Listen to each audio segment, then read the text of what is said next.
God, that's a good-looking piece of meat. And it's a pork butt, also called a pork shoulder. And today, I'm going to take a little liberty with this because I am going to do a recipe from the region of Emilia-Romagna. And I'm going to take a little license with what I do with it, but I'm going to use some of the products that come from Emilia-Romagna. So pork is king. So you want to dice up or chop up some prosciutto di Parma. Make sure it's prosciutto di Parma. And then we want to flavor this with a little bit of olive oil. So we need a little onion with this. So we have an onion here that's just sliced into thin slices. So I'm going to put some olive oil in a pan, the same pan that I'm going to cook the roast in. Just in the bottom of the pan. And all we really want to do is get that prosciutto a little bit crispy.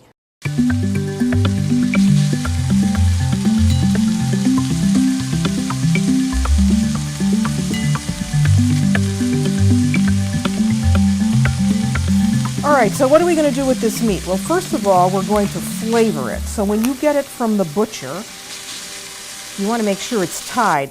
If it's not tied, you want to tie it. And now I use a container like this just to put some fresh ground pepper and salt in a container and just mix that all around with my hands. And the reason I'm using this container is because then it keeps your counter clean and salt and pepper isn't flying everywhere. And did I tell you I was using a Vidalia onion? I like Vidalia onions because they're sweet. And I think they go well with this particular roast.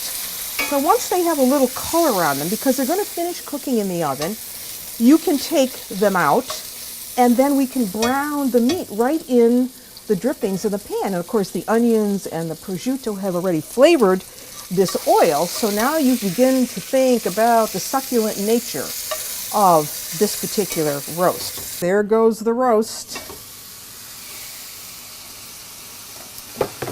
This is the part where you have to have pazienza, patience. But while it's browning, guess what? I'm taking a lot of liberty with this recipe, as I told you.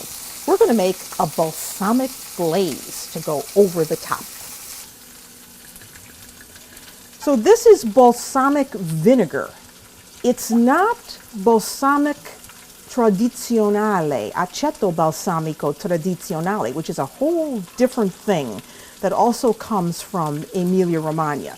This is just balsamic vinegar that has a little bit of the Trebbiano grape that is used to make balsamic, aceto balsamico tradizionale. But this is just from the grocery store. So you need 2 cups. Or a bottle, which is about 17 ounces. So you pour all the vinegar into a pan.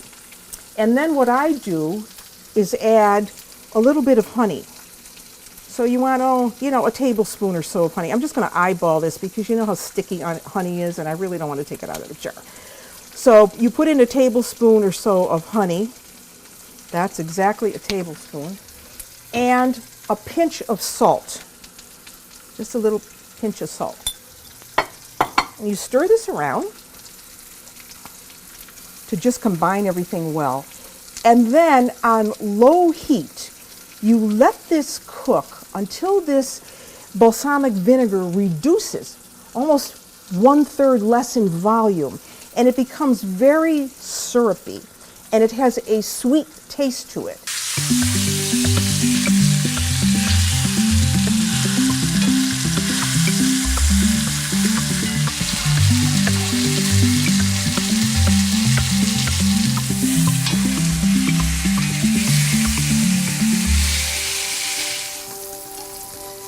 All right, nicely browned.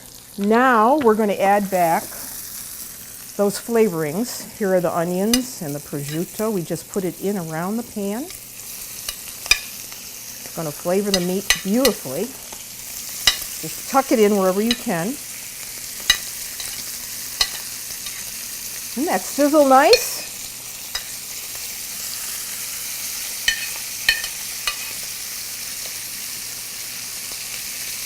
Okay, beautiful. And now the glaze. right over this roast. Brush it on. Whew, that stuff is good. It's got a nice sweet, sour flavor. I'm going to put about 2/3 of what I have on the top here. And then we're going to cover this and let this cook for about an hour, hour and a half. A roast like this can take anywhere from about 2 hours, 2.5 hours, depending on, you know, the weight that you have and the amount that you have. But anyway, we've got the glaze on top. Our oven is on at 325 degrees.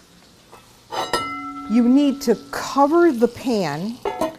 And did I tell you should do this in a stovetop to oven pan, so you just have one pan. And now this thing is a heavy, heavy thing. And it's going to go right into a 325 degree preheated oven, 325. So it's going to cook on really low heat.